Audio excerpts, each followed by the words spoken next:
Setting up your free trial with MSCTIME online timesheets is simple. You just click the link and submit the form. You need to set up your first name, last name, and email, which will become your username, and then a password. There's 5 simple steps in setting up your system, and a wizard will guide you through these steps. First, you'll need to create a company profile.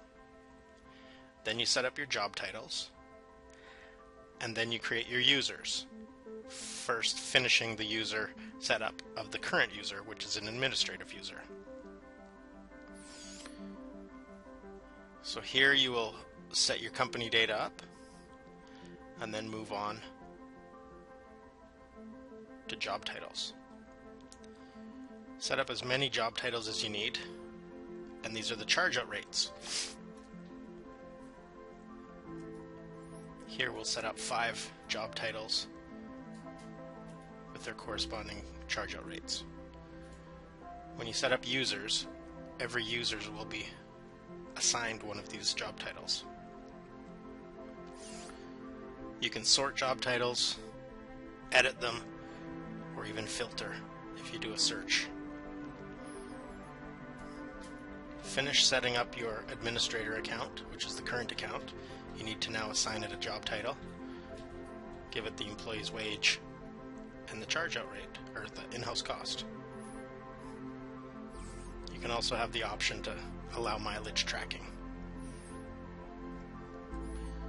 We'll set up 2 more users, each with a different user type. There's 3 different user types: standard user, managerial user, and administrative user.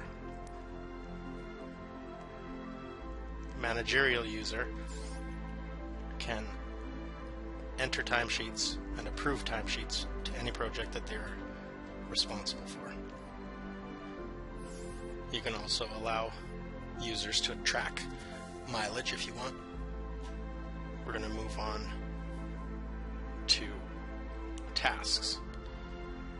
Here you create a job task name and a task code.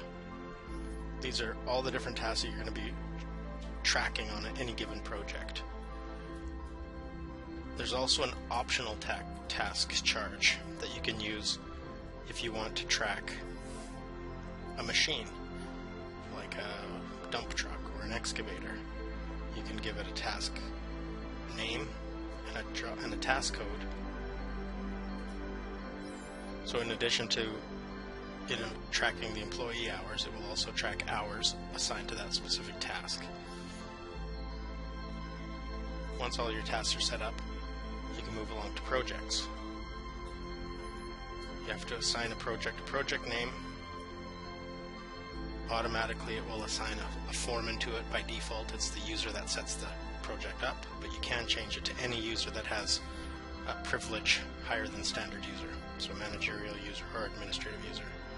You can also enter optional labor budget that'll be tracked, as well as a foreman report. These are 5 additional questions that you can ask any user that has managerial or administrative privileges. For example, if you want to know if there's any change orders requested that day, or what the weather was like, or if there was any unusual problems, you can ask that here. Also, you can configure an email that this report will be automatically configured and emailed to. So we're going to go ahead and set up a second project just with the name. That's the bare bones that you need to set up to make it work. We'll continue on to our final step, which is making sure that we assign tasks to the projects that we set up. So if you click the Apply Tasks, Assign Tasks button, here we're just going to select all tasks for this project. And for this project, we're going to just randomly pick a few different tasks. These tasks will show up in the drop-down for the user when they do their timesheets. And that takes care of the setup. Now it brings us to our dashboard.